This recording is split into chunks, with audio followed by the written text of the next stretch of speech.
Now, onto the right side of presentation.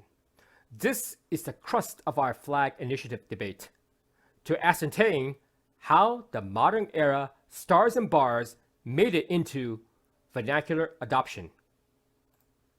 History clearly states this red background with blue St. Andrews cross-style stars and bars already made its debut in March 1861, when South Carolina delegation submitted the Miles flag proposal for adoption as national flag by entire Confederate States of America. Although this flag design was not adopted, its layout dominated the battlefield for simple reason of its visual acuity, in contrast to USA national flag during height of battle engagements. Its red color, being a short wavelength, quickly asserted friend versus foe visual identification, for as we all know it today in modern era, a red car always seems to be traveling faster than a blue or white car, since the latter colors have longer wavelength in the visual spectrum.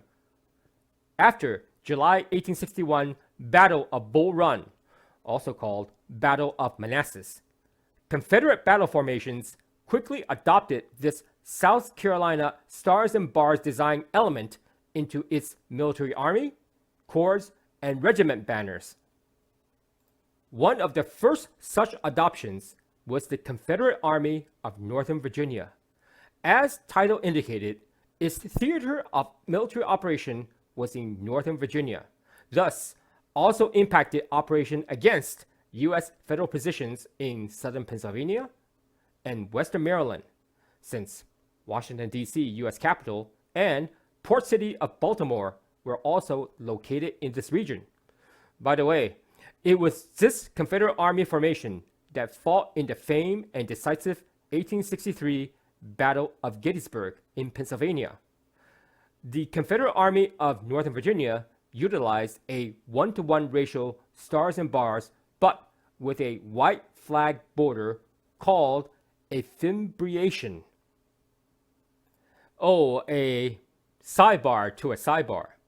U.S., being descendant of European nation-state traditions, commanded its own fimbriation tradition. A diplomatic incident occurred in 2015 when Japan Prime Minister Shinzo Abe made a formal state visit to the U.S. U.S. Diplomatic Corps presented a series of small-sized Japan flags to welcome the Prime Minister, but the Americans added a yellow fimbriation outline to Japan's flag's white background. This immediately solicited complaints from Japan's embassy and nationals alike in the U.S. that, quote, "We do not have a yellow outline in our flag," unquote. U.S. formally and quickly apologized for this flag mishap, and presumably those yellow fimbriated Japan flags were extracted, destroyed, and never ever seen again. Any event, back to our subject at hand. Besides the Confederate Army of Northern Virginia adopting the stars and bars as its army formation standard, its red background was of such viable color distinction in combat against U.S. Federal Army that other Confederate combat formations quickly adopted that stars and bars into its own army, corps, and regimental formations, all with slightly different nuances and uniqueness, just to distinguish Confederate combat formations from one and another, such as the Confederate Forest Cavalry Corps, which operated a spec ops hit-and-run cavalry assaults onto federal positions in southern Tennessee. This formation adopted the 1-to-1 ratio stars and bars, but without the white fimbriation outline.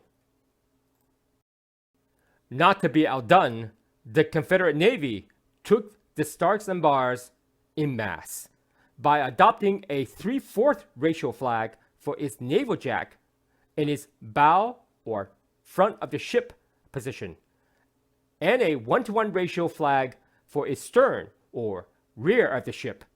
Hence, you could say via these design variations, the Judeo-Christian St. Andrew's Cross inspired Confederate stars and bars have already become a de facto design element, if not outright universal Confederate flag design, since the Civil War era.